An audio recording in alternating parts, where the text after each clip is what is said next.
کہ تم زرہیں بناؤ اور ان کے حلقوں کو باہم مناسب رکھو، اور تم سب نیک عمل کرو۔ بتحقیق جو کچھ تم کرتے ہو میں اسے دیکھتا ہوں۔ اور سلیمان کے لیے ہم نے ہوا کو مسخر کر دیا، صبح کے وقت اس کا چلنا 1 ماہ کا راستہ اور شام کے وقت کا چلنا بھی 1 ماہ کا راستہ ہوتا، اور ہم نے اس کے لیے تانبے کا چشمہ بہا دیا۔ اور جنوں میں سے بعض ایسے تھے جو اپنے رب کی اجازت سے سلیمان کے آگے کام کرتے تھے، اور ان میں سے جو ہمارے حکم سے انحراف کرتا ہم اسے بھڑکتی ہوئی آگ کے عذاب کا ذائقہ چکھاتے۔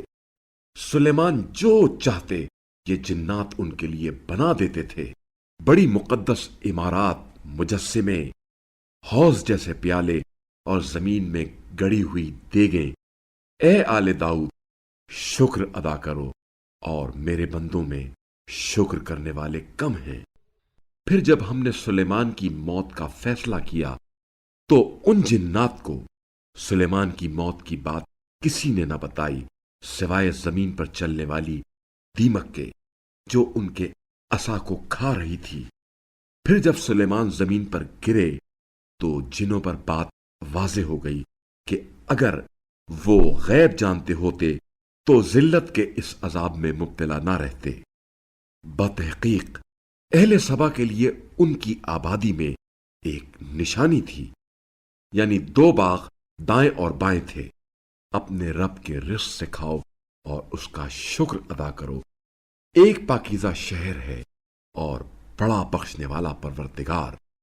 بس انہوں نے منہ پھیر لیا تو ہم نے ان پر بن کا سیلاب بھیج دیا، اور ان 2 باغوں کے عوض ہم نے انہیں 2 ایسے باغات دیے جن میں بد مزہ پھل اور کچھ چھاؤ کے درخت اور تھوڑے سے پیر تھے۔ ان کی ناشکری کے سبب ہم نے انہیں یہ سزا دی، اور کیا ایسی سزا ناشکروں کے علاوہ ہم کسی اور کو دیتے ہیں؟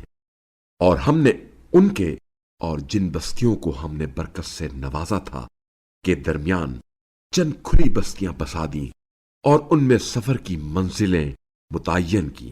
ان میں راتوں اور دنوں میں امن کے ساتھ سفر کیا کرو۔ بس انہوں نے کہا، ہمارے پروردگار ہمارے سفر کی منزلوں کو لمبا کر دے، اور انہوں نے اپنے آپ پر ظلم کیا، چنانچہ ہم نے بھی انہیں افسانے بنا دیا اور انہیں مکمل طور پر ٹکڑے ٹکڑے کر دیا۔ یقیناً اس واقعے میں ہر صبر اور شکر کرنے والے کے لیے نشانیاں ہیں۔ اور بتحقیق ابلیس نے ان کے بارے میں اپنا گمان درست پایا، اور انہوں نے اس کی پیروی کی سوائے مومنوں کی ایک جماعت کے۔